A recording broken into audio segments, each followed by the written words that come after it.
Hi everyone, I'm Kyle Bechet, and this is the AAF Exchange, a podcast from the American Action Forum, where experts provide clear, data-driven insights into today's economic and domestic policy issues. Welcome, and thank you for tuning in. On this episode of the AAF Exchange, inflation, interest rates, and the intractable debt.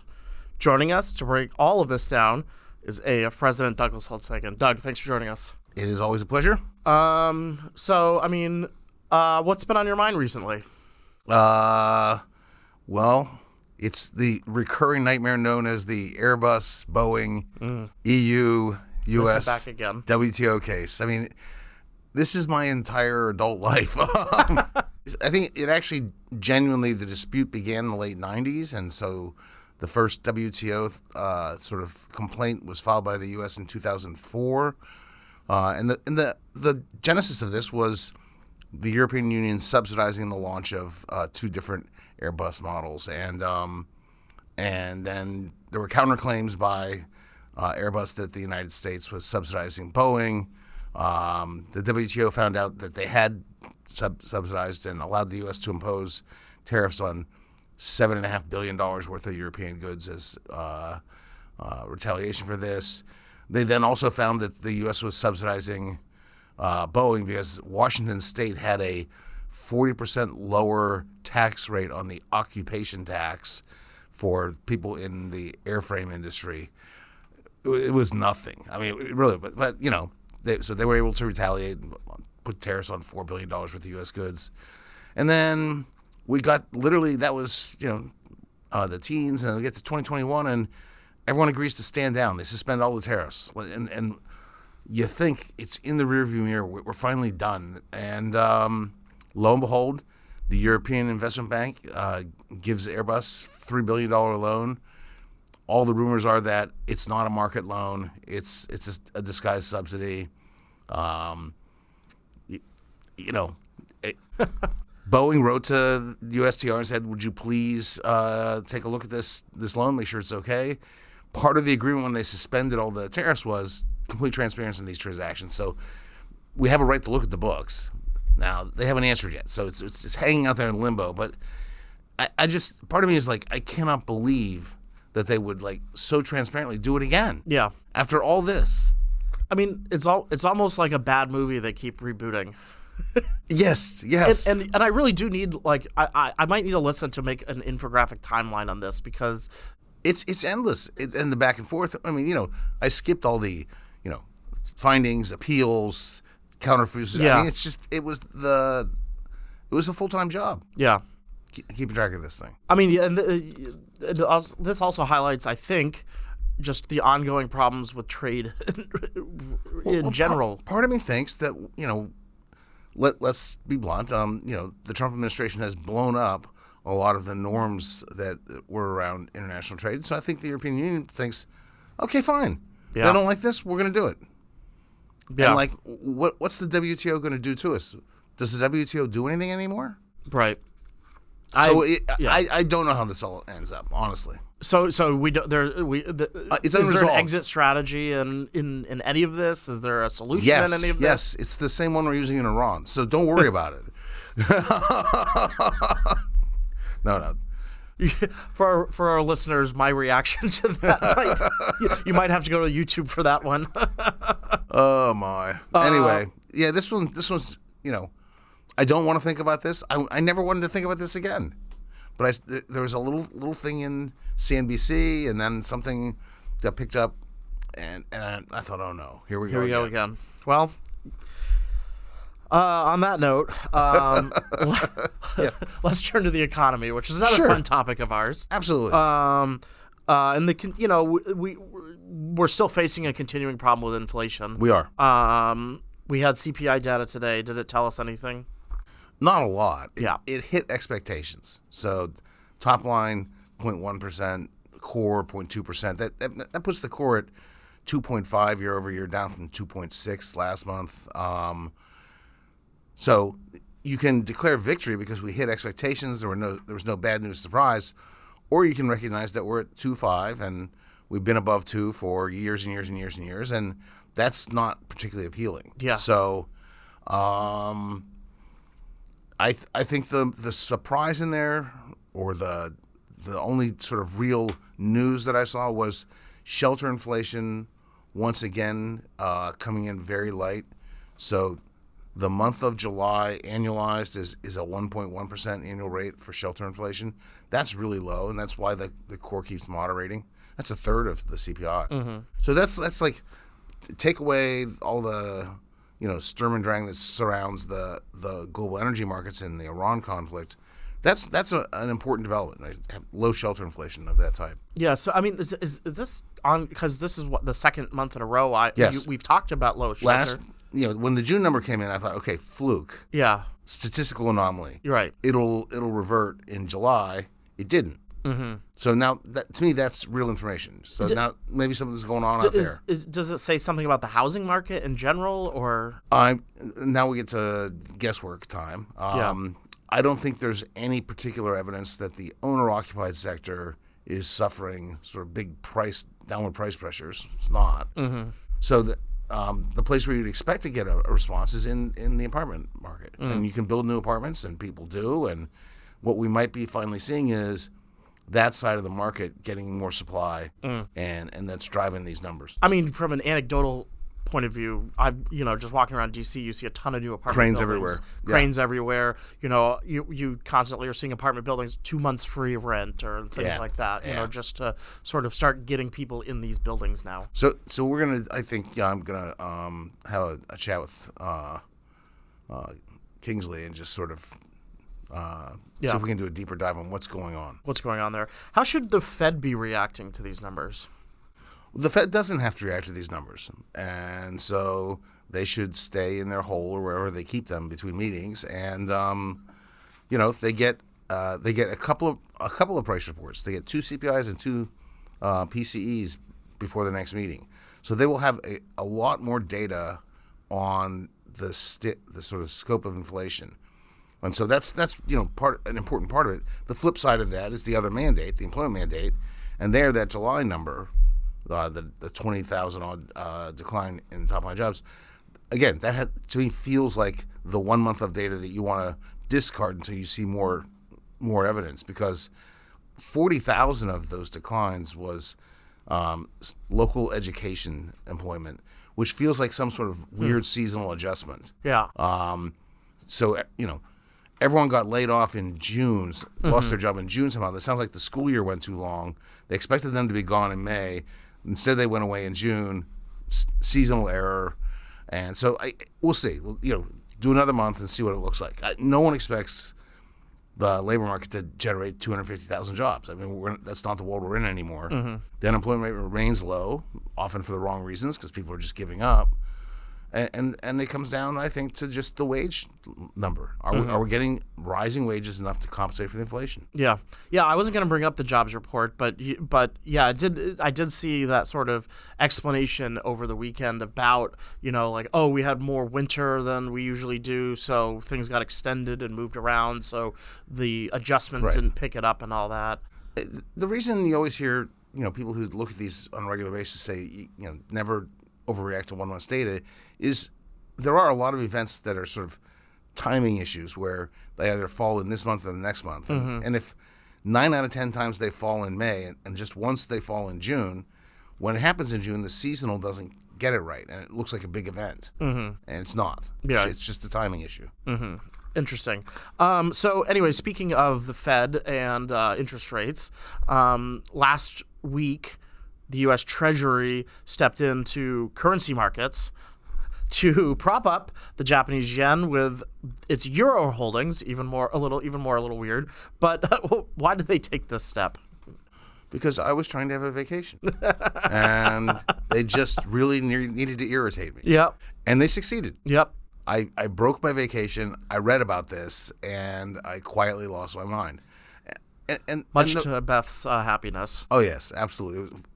Great moment in marital relations. If you're ever on vacation and you start talking about Scott Bessent to your wife, you're in trouble. Okay, that's all. That's a very simple rule of thumb. So anyway, so the number one, they intervened on behalf of the yen. So why do we defend the yen Japan's interested in defending the yen. That's their issue.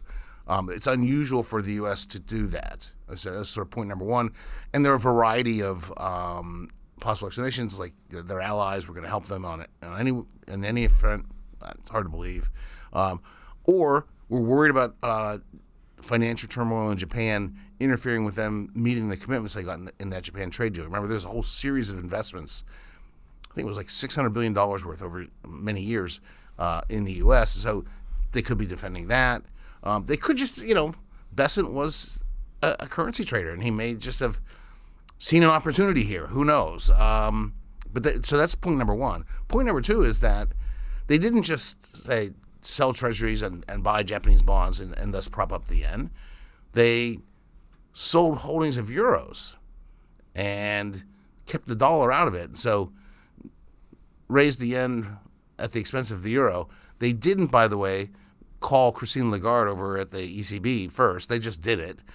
So making friends in high places. And so that's an unusual thing. And the stated reason for that was, or the suspicion is, that they're worried about selling the U.S. bonds or having Japan sell the Treasury bonds and putting upward pressure at the 10-year and 38-year end of the yield curve. And, any upward move in interest rates, they're obviously very tense about. So they try to avoid that. My main frustration with all this stuff is you can't fool Mother Nature. The reason the yen is weakening is fundamentals in Japan. The reason the yield curve is as steep as it is, and we're worried about 10-year rates and 30-year rates, is fundamentals in the United States, especially the fiscal outlook. Fix those. Mm-hmm. You can't paper this over. You can't fool people. And this always looks like, we'll fool them. They won't know what's going on. Mm-hmm. And they figure it out. Yeah, well, so I was going to ask my next question about, so you're skeptical that this will work, but I don't really think I need to ask that question. The trouble is, I got to give this whole speech to myself on vacation, so I'm ready. I think you just redid your entire Monday's dish in that one answer, so I don't even need to ask my follow-up question on that one. Okay, sorry about that. You're good. No. So, what are the implications for the U.S. here? Maybe there's an objective here I don't understand. That's entirely possible. I think it's just telling that both countries feel the need to defend their currency. The U.S. by omission, Japan actively, and not take on the underlying real weaknesses. And that's been a complaint I have about the U.S. and the same complaint applies to Japan. Interesting. So now is the time we usually do a trivia, but I forgot to write the answer down. So this strikes me as a great opportunity. Ask the question and I'm right. Like, you can't tell me I'm wrong. This is true. All right. Well, here's what I had. As a result of the conflict in Iran, U.S. consumers and businesses have spent nearly $8 billion in additional gasoline and diesel costs. How much on average is this added cost per U.S. household? Per U.S. household? Yeah. $8 billion. $80 billion. $80 billion. I left the zero out. Okay, that seems like a more reasonable number. $5,000.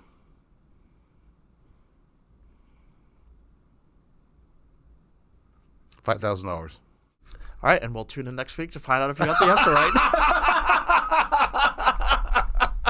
Wow. I mean, but even that 80 billion number is really staggering, and it just shows how this prolonged conflict is really impacting Americans throughout the summer months. And that's that's just like the gasoline cost. Yeah.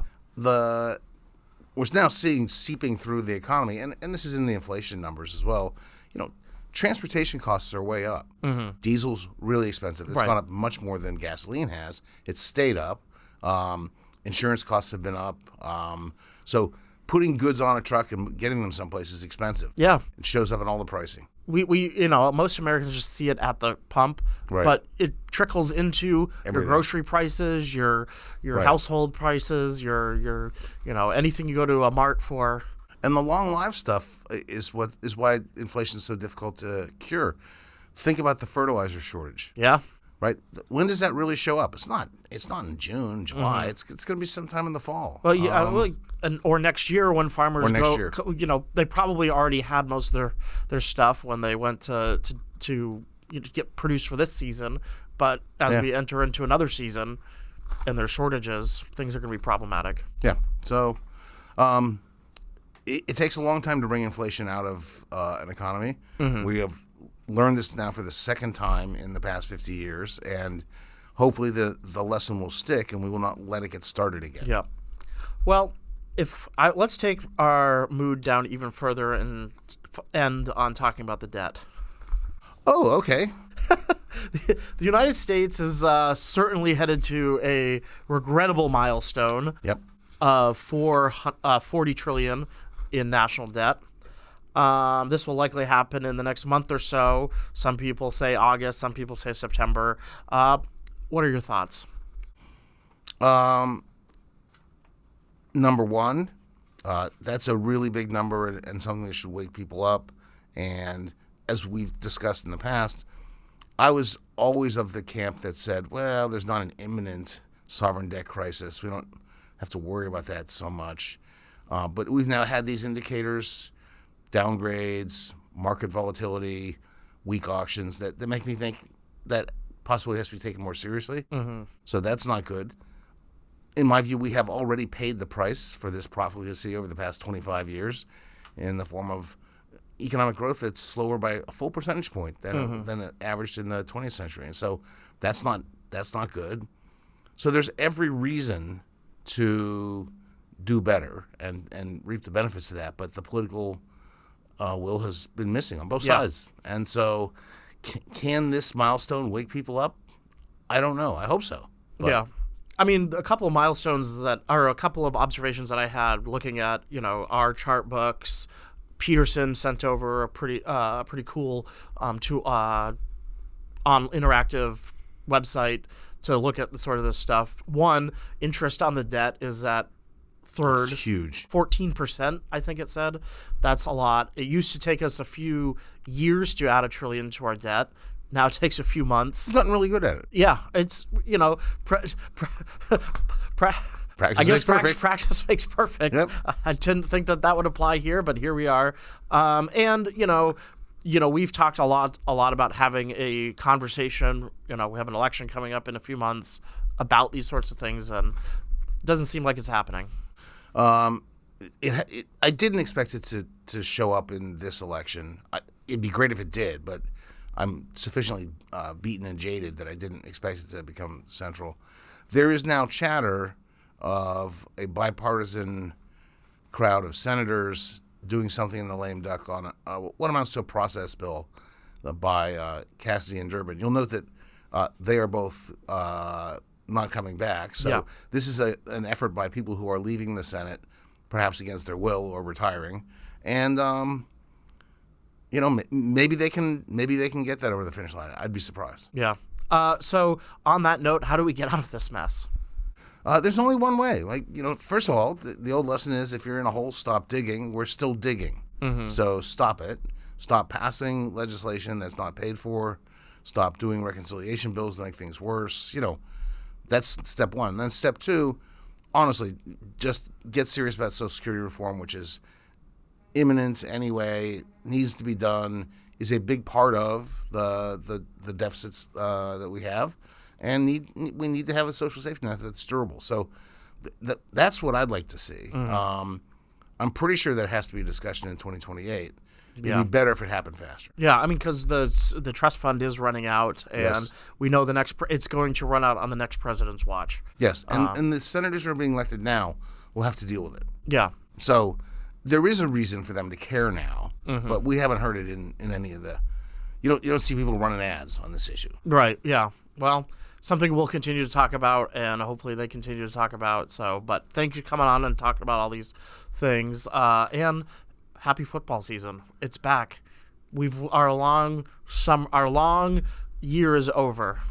I had a terrible dream where I didn't get to see the NFL for months and months and months. And when I did, Aaron Rodgers was still the Steelers quarterback. I don't want to burst your bubble, but he's still your quarterback. Oh, dear. Yeah. Well, I took him in my dynasty league on a 1-year backup situation. So he's a backup dynasty? He's a backup in my... I did not know that. To Drake May. Okay. So this is fantasy football talk, not real football. But anyways, looking forward to it, and I'm sure we'll have many more conversations over the next couple of weeks as we head to episode 200. Should be fantastic. Three to go. Can't wait. Thanks, Doug. Tune back in for our next episode, where our experts will provide clear, data-driven insights into today's economic and domestic issues. I'd also encourage you to check out any of the links in our show notes, and also follow us on social media to learn more about AAF. Don't forget to subscribe on iTunes, Spotify, or Google Play.